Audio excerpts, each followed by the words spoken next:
আজকে আমরা অনেকদিন পর আবার সেই লাহনী বটতলাতে চায়ের জন্য যাইতেছি।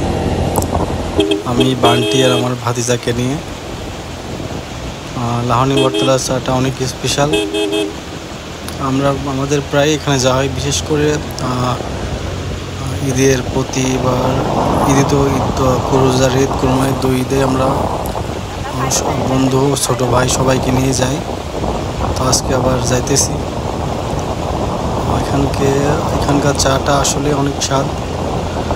আপনারা যদি এখানে কেউ চাটা গিয়ে না খান, তা নাহলে এটার স্বাদ বুঝতে পারবেন না।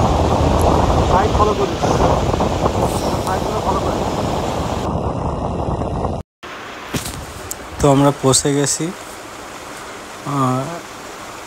চাটা আমরা অর্ডার করে ফেলছি। আমাদের সামনে চাটা দিয়ে গেছেন, সাথে পাউরুটিও দিয়ে গেছে।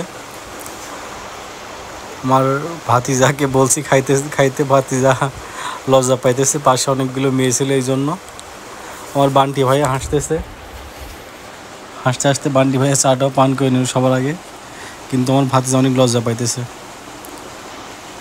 আসলে এখানকার চাটা আপনারা এখানে গিয়ে যদি না পান করেন, তা নাহলে তো বুঝতে পারবেন এটার